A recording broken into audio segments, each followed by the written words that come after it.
Hello friends, आप सभी का स्वागत है eagle IAS the study zone में। साथियों, मॉडर्न वर्ल्ड हिस्ट्री के तहत हम लोग इटली के एकीकरण को लेकर के डिस्कशन कर रहे थे। इसके तहत जो है 2 क्लासेस ऑलरेडी दिया जा चुका था और आज जो है इटली के अंतिम जो एकीकरण के प्रयास है उसको लेकर के टोटल डिस्कशन करेंगे। इस अंतिम एकीकरण के प्रयास में गेरिबाल्डी की भूमिका, काउंट दी काबूर की जो भूमिका है एवं विक्टर एमानुएल जो शासक है, सेकंड जो शासक है, उनकी भूमिका को लेकर के क्या करेंगे, डिस्कशन करेंगे। तो इटली के एकीकरण में जो महत्वपूर्ण 4 व्यक्ति हैं उनमें से जो इटली के शासक विक्टर एमानुएल सेकंड, मेजनी को लेकर के डिस्कशन किया जा चुका है। आज गेरिबाल्डी और काउंट दी काबूर को लेकर के क्या करेंगे, डिस्कशन करेंगे और इसके साथ ही इटली का एकीकरण जो है क्या है, कंप्लीट हो जाएगा। तो चलिए प्रारंभ करते हैं। सबसे पहला जो टॉपिक हमने लिया है वो है विक्टर एमानुएल सेकंड को लेकर के डिस्कशन करना। विक्टर एमानुएल सेकंड, इसे एक जो है ऑनेस्ट राजा की तरह जो है इटली के निवासी देखते थे और चार्ल्स एल्बर्ट 1848 में नेवारा का युद्ध हुआ था। उस नेवारा के युद्ध के बाद जो है ऑस्ट्रिया से पराजित होने के बाद जो है विक्टर एमानुएल सेकंड को पिडमोंट और सर्डिनिया का क्या मिला ना, राजगद्दी प्राप्त हुआ, अर्थात वे चार्ल्स एल्बर्ट के बाद क्या बने, शासक बने। एमानुएल ने ऑस्ट्रिया के दबाव के बावजूद जो है वहाँ संविधान को बरकरार रखा। तो शुरू से ही एमानुएल के द्वारा जो है इटली के एकीकरण को लेकर के क्या कॉन्शियस थे वो, और इटली के लोग जो है ये समझते थे कि इटली के एकीकरण में इनकी भूमिका जो है बहुत महत्वपूर्ण है। तो वे शुरू से ही जो है ऑस्ट्रिया के दबाव होने के बावजूद जो है वहाँ संविधान को बरकरार रखा, जैसे उन्हें सत्ता प्राप्ति हुई। फिर भी इसके बाद उन्होंने सबसे महत्वपूर्ण कार्य है कि काउंट दी काबूर को क्या बना दिया ना, प्राइम मिनिस्टर, अपना प्राइम मिनिस्टर नियुक्त कर दिया।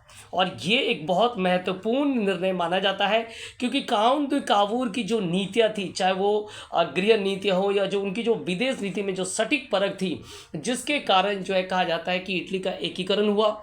गेरिबाल्डी और मेजनी को भी जो है गेरिबाल्डी के साथ उनका जो है सहयोग प्राप्त करना और उनके माध्यम से जो दक्षिणी इटली है उनको जो है इटली में यूनिफिकेशन करने में काबूर की नीतियाँ जो है काफ़ी महत्वपूर्ण मानी जाती है। ठीक है, इसके अलावा विक्टर एमानुएल सेकंड के द्वारा जो क्रीमियन वार है, क्रीमियन वार को लेकर के डिस्कशन करेंगे, जहां एक तरफ जो है रशिया था और दूसरी तरफ जो है इंग्लैंड, फ्रांस, सर्डिनिया, पिडमोंट जैसे थे और इनके बीच युद्ध हुआ था 1853 से लेकर के 1856 के मध्य।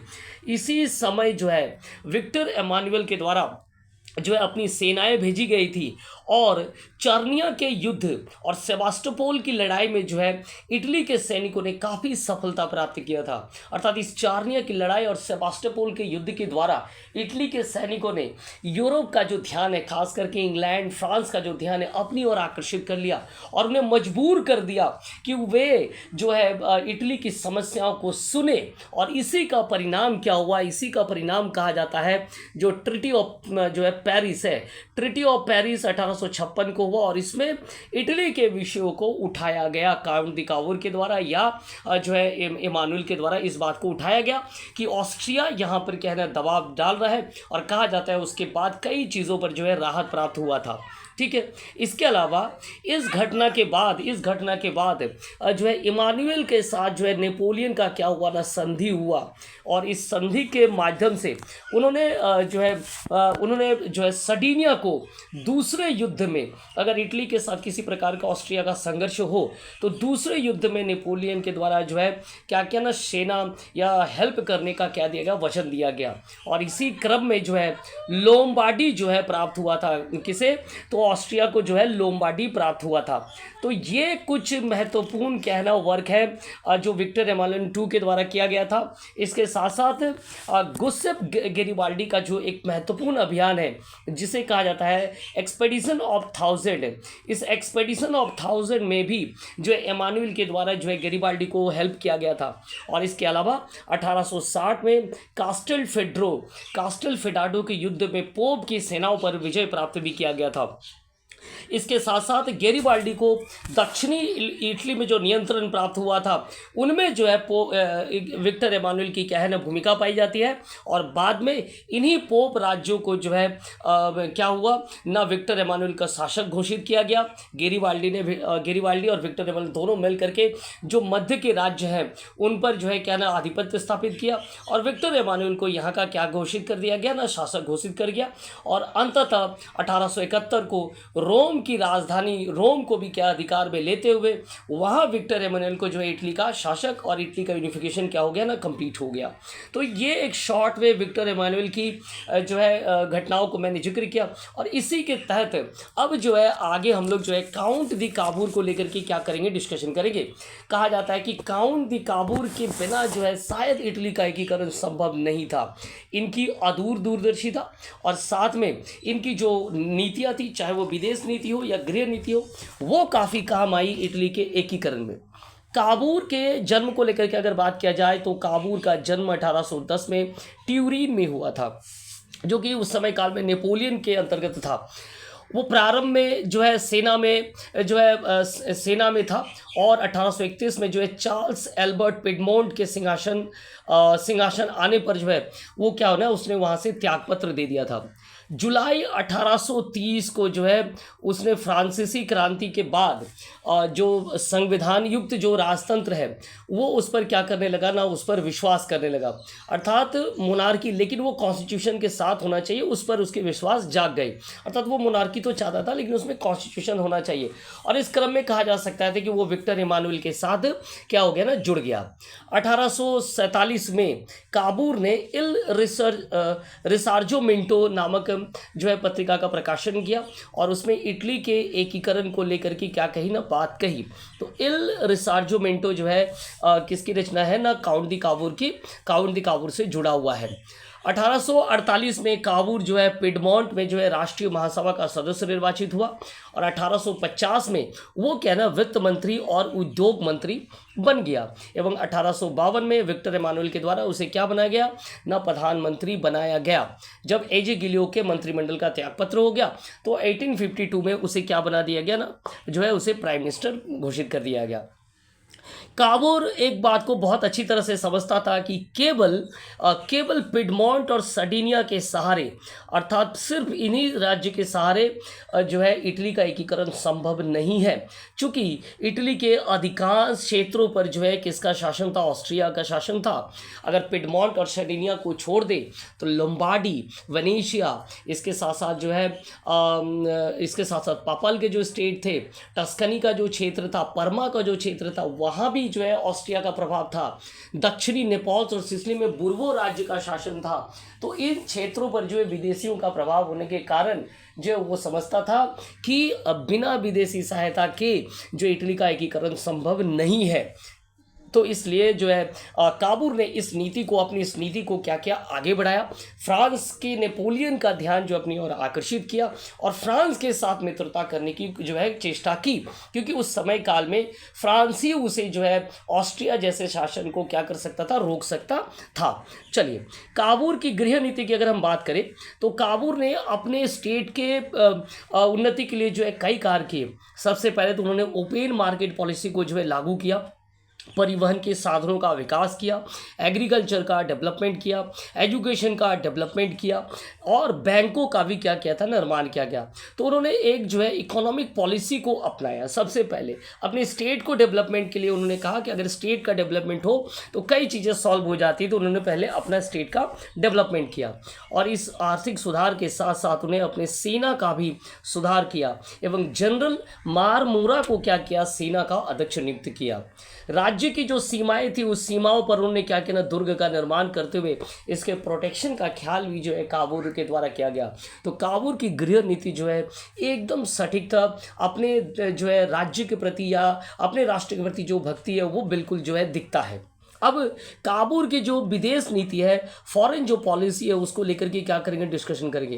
पहले कहा था कि काबुल अन्य जो राष्ट्रभक्त थे इटली के, उससे अलग था। जैसे विक्टर इमानुएल से अलग था, जैसे मैजिनी से अलग था। ये चाहते थे कि विदेशी सहयोग प्राप्त करना काफ़ी आवश्यक है, कि ऑस्ट्रिया की सेना को, ऑस्ट्रिया को पराजित करने के लिए, फ्रांस के बुर्बो शासकों को पराजित करने के लिए जो है क्या चाहिए, सेना चाहिए, सहायता चाहिए। और इसलिए काबुल ने अपनी विदेश नीति को जो है बहुत सावधानी पूर्वक कार्य करना प्रारंभ कर दिया।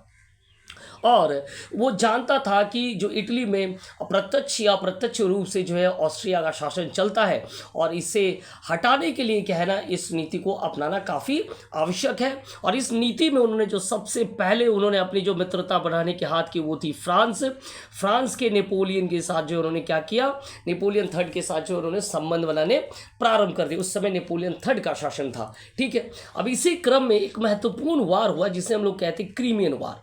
और क्रीमियन वार का जो है भरपूर सहयोग उठाया गया काउंट दी काबुल के द्वारा, और या कहे विक्टर इमानुएल के द्वारा। तो क्रीमियन वार में क्या कुछ हुआ, क्रीमियन वार जिसका समय काल 1853 से लेकर के 1856 में है ना, काला सागर के आसपास लड़ा गया। इनमें फ्रांस, ब्रिटेन, सर्डिनिया, पिडमोंट और तुर्की, मूल रूप से ये तुर्की को लेकर के लड़ा गया था। तो तुर्की एक तरफ थे और रशिया जो है क्या ना एक तरफ थे। तो इस प्रकार ये सभी जो है एक तरफ और रशिया अकेले एक तरफ थे। यहाँ सबसे इम्पॉर्टेंट है कि सर्डिनिया का रोल क्या था। सर्डिनिया जो है ना चाहते हुए इस युद्ध में इसलिए भाग लिया ताकि वो इस युद्ध के माध्यम से इटली की समस्याओं को जो है कहाँ रख सके, ना फ्रांस, ब्रिटेन या यूरोप के सामने रख सके, एक ऐसे मंच पर रख सके जिसके माध्यम से जो है क्या किया जा सके ना, ऑस्ट्रिया पर दबाव दिया जा सके और ऑस्ट्रिया को जो है मजबूर किया जा सके कि वो क्या हो ना पीछे हटे। और इस क्रम में उसे क्या मिल गया, फ्रांस और इंग्लैंड की सहायता प्राप्त हुआ और जो है उन्होंने 18,000 सैनिक जो है भेजे क्रीमिया के युद्ध में। और क्या हुआ ना, जब पेरिस की संधि हुई 1856 को, इस युद्ध का जो परिणाम है पेरिस की संधि 1856 को हुआ, तो वहाँ उन्होंने इस समस्या को रखा। नेपोलियन थर्ड के साथ जो है इस क्रम में काफ़ी मित्रता भी हो गई और इस समस्या को सबके सामने रखा गया कि किस प्रकार जो है किस प्रकार ऑस्ट्रिया के द्वारा जो है इटली पर क्या किया जा रहा है ना, जो समस्या उत्पन्न किया गया है वो ऑस्ट्रिया के ऊपर जो है मढ़ा गया। इस प्रकार काबुल ने इटली की समस्या को यूरोप के मध्य रख दिया। ये बहुत ही कुटिल नीति का हिस्सा है जिसके तहत अपनी घरेलू नीति को विश्व के सामने रखने की जो भूमिका काबुल के द्वारा किया गया था, तो कहीं ना कहीं ये काफ़ी इंपॉर्टेंट था, जो मेजनी के द्वारा नहीं किया जा पा रहा था, जो विक्टर इमानुएल के द्वारा नहीं किया जा रहा था। लेकिन काउंट दी काबुल की जो पॉलिसी थी, फॉरेन पॉलिसी, यहाँ सक्सेसफुल हो गई। इमानुएल और काउंट दी काबुल ने अपनी सेना को क्रीमियन वार में एक भेज करके प्रच्छन्न तरीके से, जिस युद्ध में उनकी भूमिका ना हो फिर भी भेज करके उन्होंने उनका दिल जीत लिया और जो है इस समस्या को उनके सामने रख दिया। तो एक बहुत बड़ी विदेश नीति का ये क्या था, हिस्सा था। कहा जाता है यहाँ पर इतिहासकार एक कथन कहता है कि क्रीमियन के कीचड़ से जो है इटली का निर्माण हुआ। तो कहीं ना कहीं क्रीमियन के जो संघर्ष हुए, यहाँ कहने का अर्थ यह है कि जो क्रीमियन की लड़ाई हुई, जो एक अनिर्णायक जो लड़ाई हुई, तो इस लड़ाई में जो कुछ भी सफलताएं हो ना हो, लेकिन इटली और जर्मनी को काफ़ी फायदा हुआ। इनकी समस्याएं जो है विश्व के पटल पर आ गई, जिसके कारण ऑस्ट्रिया पर दबाव महसूस हुआ। इंग्लैंड और फ्रांस ने जो है ऑस्ट्रिया को अकेला छोड़ दिया, अर्थात उनको अकेला छोड़ दिया, चूंकि पिडमोंट और सर्डिनिया ने जो है इंग्लैंड और फ्रांस को इस युद्ध में सहायता दिया, तो ऑस्ट्रिया क्या हो गया, अकेला पड़ गया था। तो ये कुछ फ़ायदा जो है इस युद्ध के साथ हुआ। अब सबसे महत्वपूर्ण क्या था, ऑस्ट्रिया ने लोम्बार्डी और वेनेशिया पर अपने शासन की कठोरता में कमी कर दिया। इस समझौते का परिणाम ये हुआ, लोम्बार्डी और वेनेशिया जो ऑस्ट्रिया के हाथ में थी, वहाँ शासन की कमी की गई। इसी क्रम में घटना घटती है जिसे जो है अरसनी कांड कहते हैं, और अरसनी कांड को लेकर के ज़्यादा डिस्कशन नहीं करेंगे। इसके बाद एक महत्वपूर्ण समझौता हुआ था काबुल के साथ है, उसे हम लोग कहते हैं प्लम्बियर्स की संधि। तो प्लम्बियर्स को संधि को लेकर के डिस्कशन करेंगे 1858 को। इसमें नेपोलियन थर्ड और प्रिंस काउंट दी काबुल के मध्य एक समझौता हुआ। अरसनी कांड के बाद दे। अरसनी कांड से काबूल काफ़ी घबरा गया था और उसने तत्परता दिखाते हुए जो है नेपोलियन के पास जा करके जो है ये समझौता को अंजाम दिया। प्लोम्बियर्स के समझौता कहते हैं। इसमें ऑस्ट्रिया और सर्डिनिया के अभी कभी अगर युद्ध होते हैं तो जो है नेपोलियन जो है वो हेल्प करेगा और जो है अपने सैनिकों को भेजेगा। काबूल इसके बदले में नेपोलियन को क्या देगा, तो सवाई और जो नीस का प्रांत है वो फ्रांस को दे देगा। तो एक दो प्रांत देंगे, बदले में वो सैनिक सहायता लेंगे। तो काबूल की विदेश नीति का ये काफ़ी महत्वपूर्ण हिस्सा माना जाता है।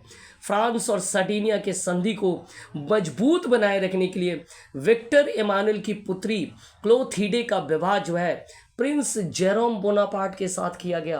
अर्थात ये समझौता ना टूटे, मजबूत बना रहे कि ऑस्ट्रिया के विरुद्ध में सर्डिनिया को हेल्प करेगा फ्रांस। देखिए काबूल की विदेश नीति का चरम सीमा यहाँ पर प्राप्त होता है। उन्होंने क्या कहा, उन्होंने कहा कि जो क्लोथिडे का विवाह है वो किसके साथ कर दिया ना, प्रिंस जेरोम बोनापार्ट के साथ जो है ये विवाह जो है संपन्न करा दिया गया।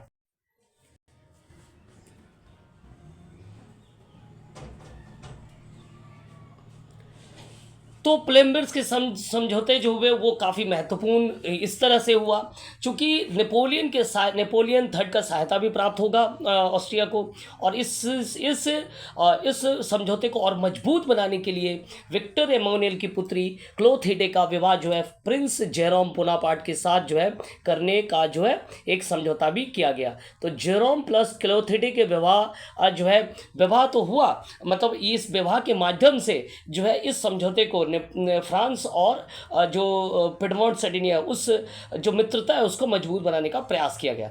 और इस क्रम में जो है ऑस्ट्रिया और सर्डिनिया के बीच में वार भी हो गए, और काबूल ने जो है इस वार को उकसाया ताकि ऑस्ट्रिया उनके विरुद्ध काम करे, और चूंकि उन्होंने फ्रांस का सहायता पहले ही प्राप्त कर लिया था, तो ये जो है इसके बाद ही जो ऑस्ट्रिया सर्डिनिया के बीच में एक युद्ध शुरू हो जाता है 1859 को।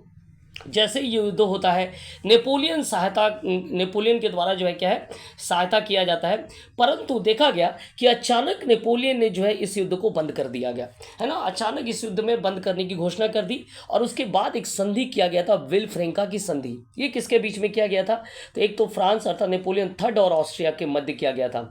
अर्थात नेपोलियन ने ये सोचा कि इटली इनके स्वतंत्र होने से पहले जो ऑस्ट्रिया पर वो दबाव डालना चाहता था, चूंकि वो ये भी नहीं चाहता था कि इटली जो है स्वतंत्र हो जाए, तो एक उसके पास भी वो देख रहा था कि हमारा दक्षिण में जो एक बड़ा विरोधी बन रहा है, ठीक है। तो इसलिए वो तुरंत क्या हो गया, पहले युद्ध में तो भाग लिया लेकिन अचानक वो युद्ध को बंद कर दिया। और ये नेपोलियन थर्ड और ऑस्ट्रिया के जो शासक थे फ्रांसिस जोसेफ के मध्य क्या हुआ ना, एक विल्फ्रेंका की संधि हुई। इस संधि में क्या कुछ मिला, इस संधि में सबसे महत्वपूर्ण चीज़ जो है वो लोम्बार्डी जो है सर्डिनिया को प्राप्त हुआ। चलिए, तो एक संधि, चूंकि फ्रांस का जो नेपोलियन वो कहीं ना कहीं मजबूर था प्लोम्बियर्स के समझौते के साथ, जहाँ उनकी विवाह भी हुआ था, राजकुमार का विवाह हुआ था पुत्री के साथ, तो विल्फ्रेंका की संधि में उन्होंने एक काम तो कर दिया, लोम्बार्डी का जो क्षेत्र है वो किसे दे दिया ना, वो सर्डिनिया को दे दिया। तो कहने का अर्थ है कि काबूल ऑस्ट्रिया और सर्डिनिया के युद्ध जब हुआ, काबूल ने जब युद्ध चल रहा था, तो नेपोलियन तो सहायता किया लेकिन अचानक पीछे हट गया। और हटने का कारण ये था कि वो पूर्ण रूप से नहीं चाहता था कि इटली क्या हो जाए, एक बड़ा शक्ति के रूप में उभर जाए, और इसलिए वो हट गया। लेकिन कहीं ना कहीं जो उसने क्या किया ना, एक क्षेत्र जो है वो क्या है ना, लोम्बार्डी का क्षेत्र है, वो ऑस्ट्रिया को मजबूत कर दिया कि वो सर्डिनिया को दे दे। और अब जो है वेनेसिया जो है उत्तरी इटली का जो वेनेशिया क्षेत्र वो ऑस्ट्रिया के पास रह गया। परमा, मडोने और टस्कनी जो है वहाँ जैसे था वैसा ही रहने दिया गया, अर्थात पुनः स्थापित किया जाएगा। पोप के अधिकार में जो इटली का एक संघ बनाया जाएगा। फ्रांस ये भी नहीं चाहता था कि जो पोप का अधिकार है वो हटे, क्योंकि पूरे जो है कैथोलिक समुदायों का ये एक हेडक्वार्टर था, तो वो फ्रांस ये भी चाहता था कि पोप का साम्राज्य रहे और उसी के अधीन एक संघ को बनाया जाए। हालांकि काबूल इस संधि से काफ़ी क्या हुआ, आहत हो गया और उन्होंने इस्तीफा दे दिया बाद में चल करके, लेकिन विक्टर एमानुएल ने जो इस संधि को मान्यता दिया और 10 नवंबर 1859 को जो है ऑस्ट्रिया और फ्रांस के मध्य ऑस्ट्रिया एवं फ्रांस के साथ मिलकर जो है ज्यूरिक की संधि पर जो है हस्ताक्षर करते हुए विल्फ्रेंका की संधि को क्या कर दिया, समर्थन दे दिया। यहाँ महत्वपूर्ण चीज़ है कि आखिर विक्टर एमानुएल ने क्यों इस संधि को मान लिया, क्योंकि उसने देखा कि चलो कहीं ना कहीं जो है लोम्बार्डी का जो क्षेत्र है वो क्या है ना मिल चुका है। अब आगे का रास्ता और भी है, अर्थात आगे भी दबाव दे करके हम सर्डिनिया भी प्राप्त कर लेंगे और फिर तो परमा, मेडिना, टस्कनी या नेपल्स और सिसिली भी हमें मिल जाएगा। और ऐसा हुआ भी। तो कहीं ना कहीं हम देख पा रहे हैं कि जो विक्टर एमानुएल हैं उनकी दूरदर्शिता जो है यहाँ पर काउंट डी कावूर से अधिक थी। ठीक है, उन्होंने कोई उग्रता नहीं दिखाया, बल्कि ज्यूरिख की संधि की और इस विल्फ्रेंका की संधि को क्या किया, उसने मान लिया। ठीक है, अब आगे की क्या है, आगे जो मध्य इटली अर्थात नेपल्स और सिसिली, परमा, मेडोना, जो टस्कनी है, मध्य इटली का जो विलय है उसमें हम लोग देखेंगे कि गैरीवाल्डी की भूमिका पाई जाती है। तो आगे आगे हम लोग जो है गैरीवाल्डी को लेकर के क्या करेंगे, डिस्कशन करेंगे। ठीक है, चलिए अब गैरीवाल्डी को लेकर के क्या करना है, हमें डिस्कशन करना है। मध्य इटली का विलय को लेकर के भी डिस्कशन करेंगे। उससे पहले गैरीवाल्डी 1807 से लेकर 1882 गैरीवाल्डी का जन्म जो है नीस में हुआ था, 1807 को हुआ था। ठीक है, नीस नमक नागर में हुआ था। 1833 में उसने मेजनी के साथ जो है 9 विद्रोह में शामिल हुआ था, पर वो पकड़ा गया और उसे मृत्युदंड दे दिया गया। तब वो क्या ना साउथ अमेरिका भाग गया और 14 वर्षों के लिए चला गया। वहाँ से उन्होंने कई छापामार युद्ध सीखे। फिर 1848 की क्रांति के समय वो इटली आया। चार्ल्स एल्बर्ट के नेतृत्व में जो है ऑस्ट्रिया के विरुद्ध युद्ध में उसने भाग लिया। पुनः किसी क्रम में वो बाहर चला गया। 1856 में जो है उसका कावूर के साथ संपर्क हुआ।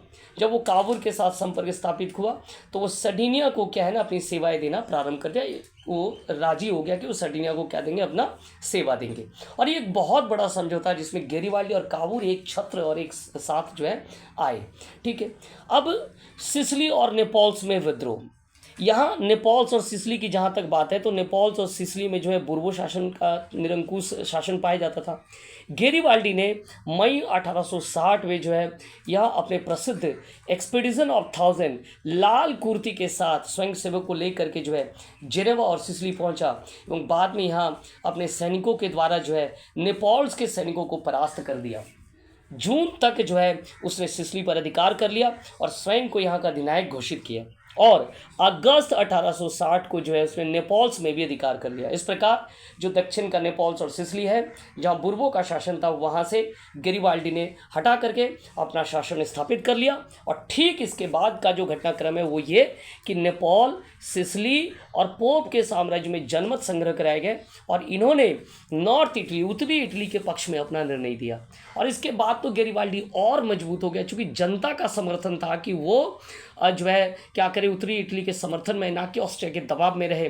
तो गैरीवाल्डी और विक्टर एमानुएल दोनों मिलकर के जो है नवंबर 1860 में नेपल्स के राजमहल में प्रवेश करते हुए यहाँ विक्टर एमानुएल को इस संयुक्त इटली का शासक घोषित किया गया। और इस प्रकार जो दक्षिण के राज्य है वो क्या ना उत्तरी के इटली में विलय हो गए, अर्थात नेपल्स और सिसिली के राज्य क्या हो गए ना यहाँ पर जो है विलय हो चुका था।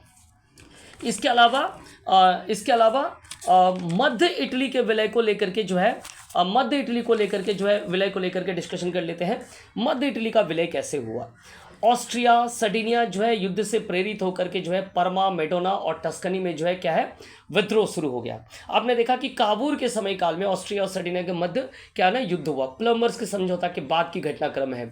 तब जो है परमा, मेडोना और टस्कनी में विद्रोह प्रारंभ हुआ और वहाँ के शासक को हटाए जाने की मांग जो है बढ़ गई। बेलोगना और रोमागना में जो है पोप के प्रतिनिधियों को निकाल दिया गया और वहाँ अस्थायी सरकार का गठन भी किया गया। 1860 में कावूर जब पुनः प्रधानमंत्री बना उसने नेपोलियन के साथ संधि किया एवं नीस और सेवाई के बदले वो मध्य इटली के राज्यों को इटली के मिलाने पर वो राजी हो गया। अब वो पुनः एक बार नेपोलियन के साथ समझौता किया और अब कहा कि अब मुझे मध्य इटली चाहिए। उधर से उन्हें लोम्बार्डी तो प्राप्त हो ही गया था। मार्च 1860 में मध्य इटली में जनमत संग्रह कराया गया जिसमें परमा, मेडोना, टस्कनी, बोलोगना, पियोकंजा ने सर्डिनिया के मिलने के पक्ष में अपना समर्थन दिया। और इस प्रकार देखा गया कि जो वेनेसिया का क्षेत्र है छोड़ करके उत्तरी इटली और जो मध्य में जो डचियों का क्षेत्र है वो क्या है ना इटालियन राज्य में विलय हो चुका था। और इस प्रकार इटली के एकीकरण का जो है एक और चरण जो है पूरा हो गया। आपने देखा कि नेपल और सिसिली के बारे में मैंने आपको बताया, मध्य इटली के बारे में बताया। नेपल और सिसिली में मुख्य रूप से गैरीवाल्डी की भूमिका पाई जाती है और मध्य इटली में विलय को लेकर के जो भूमिका है वो काउंट डी कावूर की भूमिका पाई जाती है। ठीक है, अब अंतिम जो क्षेत्र बच गया था वो था दो, एक था वेनेशिया और दूसरे थे पोप का जो क्षेत्र है वो क्या था ना, रोम। इन दोनों की प्राप्ति, इटली को वेनेशिया की प्राप्ति में जो है जर्मनी के बिस्मार्क का सहायता प्राप्त हुआ। बिस्मार्क ने ही जो है इटली के इन दोनों क्षेत्रों को जो है विलय करने में सहायता दिया था। 1866 में जो है प्रशा और ऑस्ट्रिया में क्या है ना युद्ध छिड़ गया, जिसके फलस्वरूप जुलाई 1866 में ही जो है सेडेवा के युद्ध में ऑस्ट्रिया को जो है जर्मनी ने परास्त कर दिया, या प्रशा ने जो है परास्त कर दिया, और प्राग की संधि हुई, जिसके द्वारा जो है वेनेशिया का क्षेत्र है वो क्या है इटली को दे दिया गया। यहाँ भी जन्म संग्रह किया गया और वे जो है क्या है ना वेनेशिया जो है इटली में विलय में अपना समर्थन दिया, और इस प्रकार वेनेशिया का जो है क्या है ना इटली में विलय हो गया। तो वेनेशिया भी शामिल हो गया और अंतिम बच गया अब रोम, जो सेंटर पॉइंट था। 1870 में जो है फ्रांस और प्रशा के बीच, चूंकि यहाँ फ्रांस की सेनाएं थी जो रोम की रक्षा कर रहा था या पोप के साम्राज्य की रक्षा कर रहा था, तो प्रशा और जो है फ्रांस में युद्ध प्रारंभ हुआ। विक्टर एमानुएल ने इसका लाभ उठाते हुए रोम पर आक्रमण कर दिया साउथ की ओर से। दिसंबर 1870 पर जो है रोम पर इटली का अधिकार हो गया और रोम में भी जनमत संग्रह करा गया, लेकिन ये भी विक्टर इमानुएल के पक्ष में गया। अब एक चीज़ नोट करके देखिए, सारे क्षेत्रों का जनमत संग्रह में यही देखा गया कि सारे लोग जो है विक्टर इमानुएल के पक्ष में, पिडमोंट सर्डिनिया के शासक के पक्ष में ही जो है अपना वोट दे रहे। तो जनता यहाँ त्रस्त थी, इतना तो काफ़ी जानकारी हो गया है, चूँकि जनमत संग्रह में सैनिकों के माध्यम से इस क्षेत्र को रोका गया था। जैसे वो फ्री होते हैं और वो क्या है ना ये पिडमोंट सर्डिनिया में मिल जाते हैं और इटली को एकीकरण के पक्ष में अपना मत दे देते हैं। 2 जून 1871 को जो है इटली की राजधानी रोम में विक्टर इमानुएल का प्रवेश हुआ और 12 जून को जो है यहाँ संसद का उद्घाटन किया गया। और अंत में जो एक लाइन बहुत महत्वपूर्ण है, जो कि वियना कांग्रेस 1815 में मैटरनिक के द्वारा कहा गया था। क्या कहा गया था कि इटली एक भौगोलिक अभिव्यक्ति मात्र है, ये कहा गया था। लेकिन इटली के लोगों ने, इटली के महत्वपूर्ण नेताओं ने, जिनमें शासकों ने विक्टर एमानुएल, मेजनी, गैरिबाल्डी और इसके साथ साथ काउंट दी काबूर ने अलग अलग सभी ने मिलकर अपने हाथ से हाथ मिलाते हुए साबित कर दिया कि जो इटली है वो क्या है, वो एक अभिव्यक्ति मात्र नहीं है, और अब वो जो है 1871 में क्या है ना, वो एक स्वतंत्र संप्रभु राष्ट्र बन गया। तो उस मात्र एक अभिव्यक्ति 1815 के बाद जो वियना कांग्रेस में कहा गया था, उसका जवाब अब मिला 1871 में, जब इन सभी ने मिलकर के इटली को एक स्वतंत्र और जो है क्या बना दिया ना, एक संपन्न राष्ट्र के तौर पर गठित कर दिया। तो ये था इटली का यूनिफिकेशन। हमारे साथ जुड़े रहिए और आगे भी जो है आपको मॉडर्न वर्ल्ड हिस्ट्री की क्लासेस दी जाएंगी, और साथ ही एक और सेशन जो है हम शुरू करने का प्रयास कर रहे हैं, जिसमें यूपीएससी जो प्रीलिम्स के एग्ज़ाम को ध्यान में रखते हुए, प्रीलिम्स और मेंस दोनों को ध्यान में रखते हुए जो है प्रारंभ किया जाएगा, जिसकी घोषणा जो है जल्द आपके सामने रखी जाएगी। तो बहुत बहुत धन्यवाद आप सभी का हमारे साथ जुड़ने के लिए।